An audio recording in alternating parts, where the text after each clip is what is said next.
Hey YouTube, it's Prime13.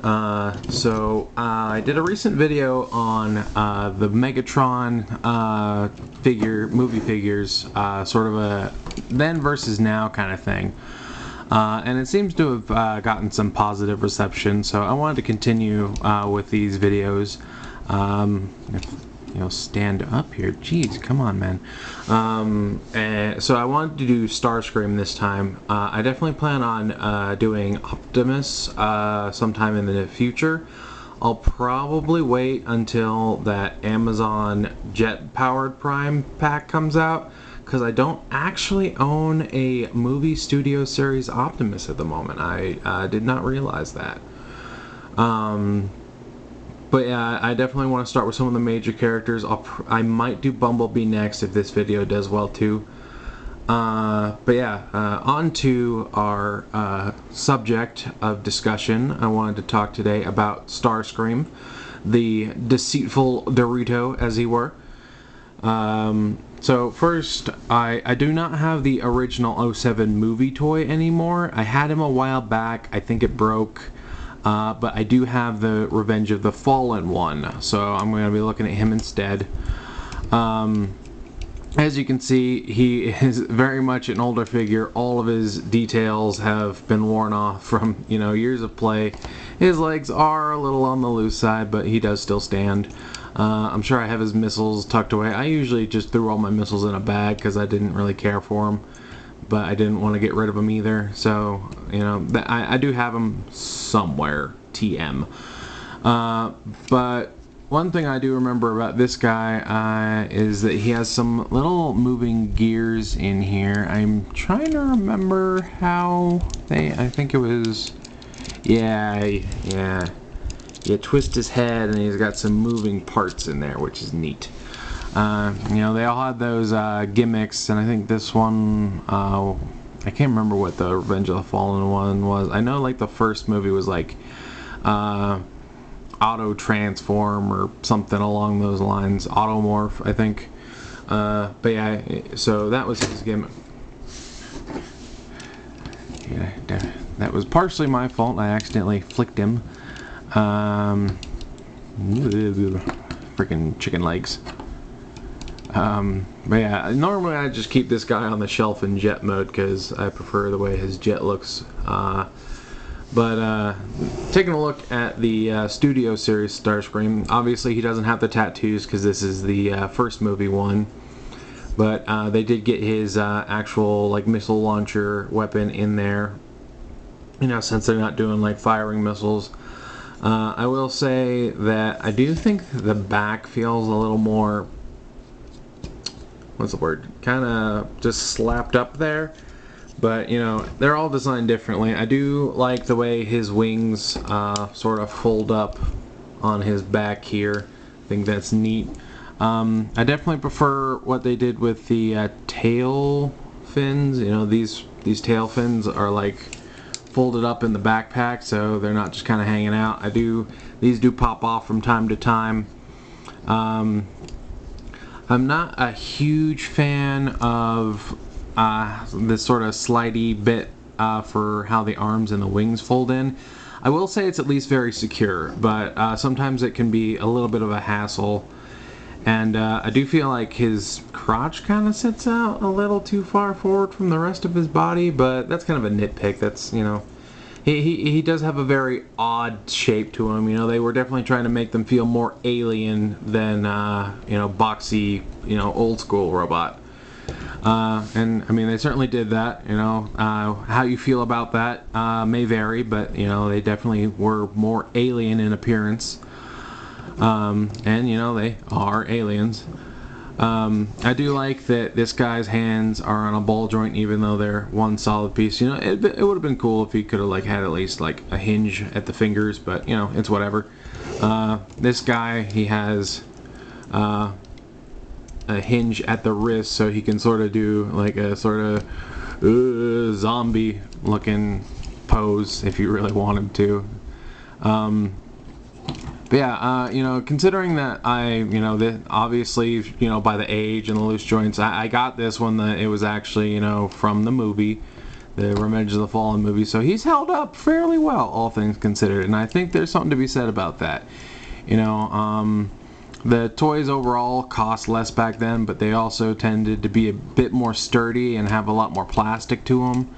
I still have the Revenge of the Fallen Prime, and I'll definitely bring him out during that video when I do it. But, you know, all things considered, I think he's held up pretty well. I actually forgot to finish transforming him. There are these little panels right here that are supposed to pop forward to give his chest a little depth. Yeah, like that. And they didn't do that on this guy. Maybe that's why I wasn't thinking about that. But it's also been a while since I've, you know, actually transformed this guy. Like I said, he's old. After a certain point, I kind of just put them on display and don't really pick them up too often because I'm worried that they're going to break and I don't want them to break. And, you know, when a toy is like, you know, over 10 years old, it's pretty hard to find a replacement. So, yeah, overall, you know, clearly, you know, the new one, the Studio Series, has much crisper paint and colors. The Studio Series, it definitely has a higher value as far as what they put into, you know, screen accuracy. I don't know how I feel about the overall like body shape of this one. I don't know if I really would say it's the best overall, but you know, it's a solid figure. And again, I got this out of the Anniversary 4-pack. That's how I got my hands on this guy, because the Decepticon one you can still find in some retailers. I think I got mine off Amazon. You know, he's definitely a good display piece. I want to say he definitely does best as a, you know, display piece. You know, all the Studio Series definitely have that potential. And I don't want to say he's bad. There's something about him I just don't enjoy as much. And I think there is a very specific reason for that. And that reason being the Revenge of the Fallen leader class Starscream.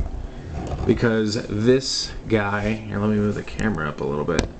This guy is a beast. This is not an original. I did have it originally, but it broke. You know, I've had, you know, toys break over time. That's, you know, part of the reason I stopped playing with them after a certain point. But I think the one I had fell, and this like entire area of the back just broke off. And it was well before I really understood how to like fix things. So there are definitely some older toys that I could have still had if I understood, you know, the power of super glue back when I was a little younger. Not anything I can do about it now.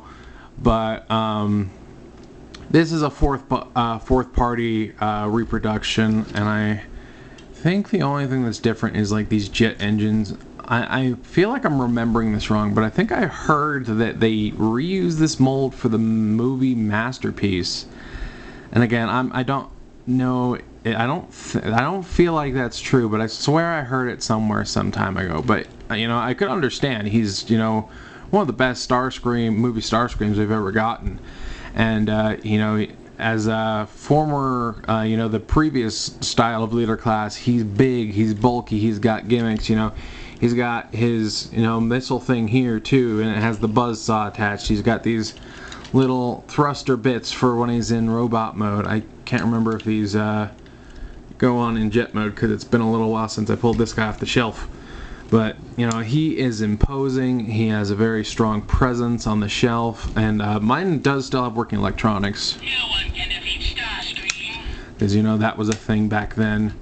But yeah, and he, you know, he's got the hidden guns in his arms. And, you know, he... as with most jet formers, you know, half the robot is just kind of hanging out on the bottom. But from what I remember, you know, they did a good job of sort of streamlining it along the bottom so it doesn't feel like it's just robot kibble on the bottom, which the Studio Series does have that issue. I mean, the original Revenge of the Fallen figure does too. I mean, it's mostly just that his arms are on the bottom, but his arms are pretty large, so that's why. But, you know, I think as far as like what you could go out and buy right now, this is probably the only one of the three. But if by some chance you do find this figure, like this is the goat. This is the go-to. He like holds the crown as far as Starscream movie toys go. And if it's not the same as the masterpiece, that one would probably be better. Again, I stopped collecting for a while after the Dark of the Moon movie. I had a lot of problems with what they did with that film and the movies after it. So, you know, I missed out on a good span of time. So, you know, and I'm sure there are probably plenty of third-party figures that are pretty out there. I remember seeing one that was like Starscream as the Red Baron plane. I would love to get my hands on that. That sounds like super cool as just like one of those weird one-off kind of figures. But, you know, as far as official designs go, this one has been my favorite for a very long time. Obviously, this one is going to be way cheaper. You know, right about now, he's probably like 35. Voyagers go for about 35 US. So, you know, that's what he would be going for. You know, if you were to buy this guy online, you're probably looking at a couple hundred, considering how long it's been since this mold has been on retail shelves. At least a couple hundred. I don't know if it's worth quite that much, but I would definitely say it's worth a hefty price. It has just such bulk and presence to it. It's great. Yeah, and I really do like the tattoos that they added to him in the Revenge of the Fallen movie, and I thought just the sort of what's the word? One thing I didn't like about the movie Starscream is that he really didn't have that treacherousness to him. He was more of a toady. He was, you know, always like sucking up to Megatron, but never did he really like seem to do any scheming. It felt like they kind of missed part of what makes Starscream Starscream. But, you know, every universe is going to have its twists and changes.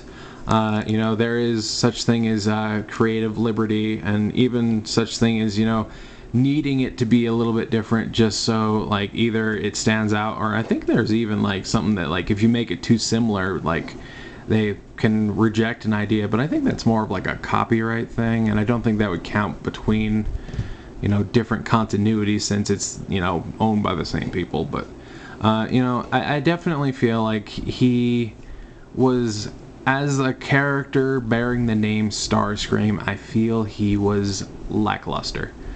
You know, I expect to see my Starscream, you know, watch Megatron trip over a rock and be, "We will rise, we rule the Decepticons now," because, you know, that's just the way he is.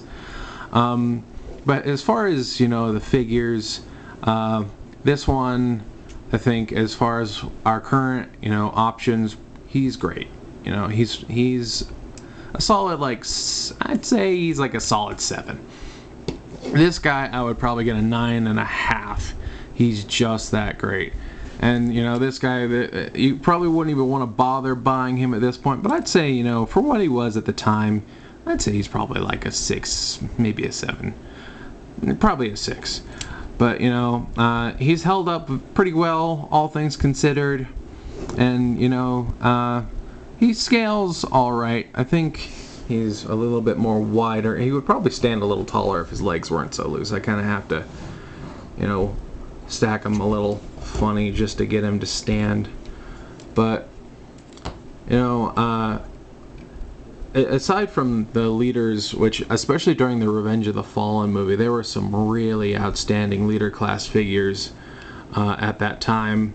So, you know, comparing them isn't really, you know, fair, but at the same time, like, I can't deny just how amazing that big guy is. But, you know, coming back to the present of what we have here with Studio Series, I would like it if they did maybe like a leader class Revenge of the Fallen Starscream mold in the future, seeing as how that 15th anniversary is coming up. I don't know if they've done a Revenge of the Fallen deco for Starscream in Studio Series. There's a lot of Studio Series, especially of the movie ones, that I missed out on, so I would have to go and look. But I would like him to get, you know, a bigger figure, and probably with the tattoos, just to see, you know, what they could do with a bigger budget on the figure. Because yeah, I feel like this is solid, but they could definitely do much more. They could definitely make him better. So those are just my thoughts and a little ramble on the current state of the Starscream figures. And yeah, I think I'll look into, look into Bumblebee next, because I did pick up the reissue Studio series from Target recently. So I'll be able to take a look at him soon. But yeah, that's all for now. So keep your energon hidden and watch your backs, because Starscream is coming for you.